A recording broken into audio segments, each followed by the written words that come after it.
It was faint, but she'd know it anywhere. It was coming from the street outside, a quiet jangling of metal. "Please," she whispered, "not tonight." She closed her eyes, hoping it would go away, but the sound grew more insistent.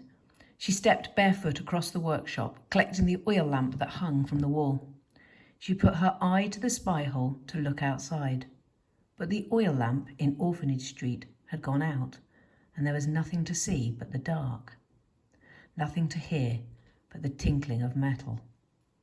Delicately, she undid each bolt, as quietly as she could so as not to wake Seth. She slid the door open, holding her lamp up to the alleyway across the street. "Oh, hello," said Finn timidly. "I'm so glad you heard me." He was standing where the street met a narrow alley, 20 paces away from her, drawing one finger across the chain at his neck. "It's cold," he said, his pretty features lit up with golden lamplight. "I was worried you might leave me out here." "What is it?" said Ellie, gripping her blanket tighter and pulling the workshop door shut behind her. She didn't want Seth to hear anything. "I thought you'd want to know how I rescued him," said Finn. "I don't." "Oh," he said, looking dejected, "but I thought it was very clever what I did. I know how much you like clever things." "I don't care, Finn," she said. "Just go away." He scratched his head. "I don't understand. You asked for my help." "I didn't have any choice. He was going to die." "I know. I went to all that effort to save him. Don't you care?" "Finn, no more games." He sniffed and rubbed his nose. "But you always used to like our games. I thought, maybe, now that I've helped you, maybe you'd let me forgive you." "Stop it, Finn." "Why are you being so cruel?" he moaned. "Aren't I your—" Ellie dropped the lamp and the blanket and ran at him, pushing him roughly backwards. "No, you are nothing to me. You are nothing." Finn's breathing was shallow.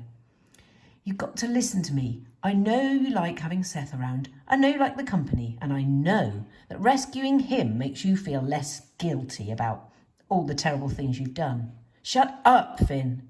"But please, Nellie, you can't keep him. He'll lead the Inquisition straight to you."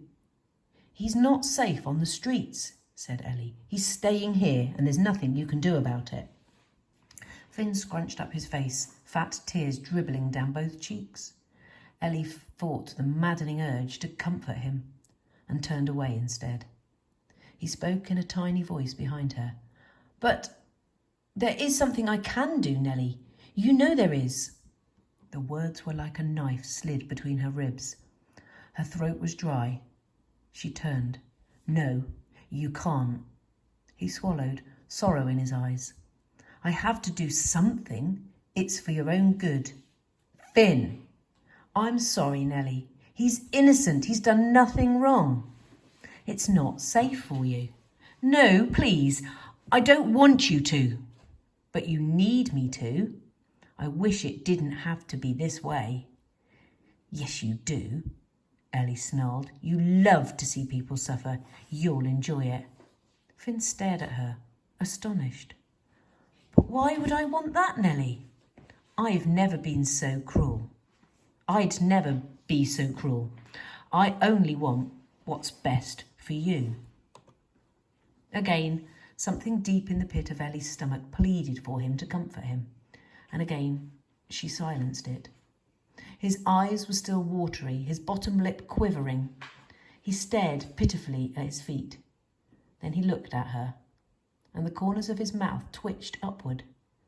He put a hand up to hide his face. Ellie's heart was pounding. "You smiled," she said. He shook his head fervently. No, I didn't." "You did. I saw you." "No, Nellie, really, I didn't smile, I promise." "You monster," she spat, picking up a loose cobblestone from the ground and throwing it at his face. Finn dodged nimbly aside and then was fleeing, racing off along the alleyway, swiftly lost to the darkness.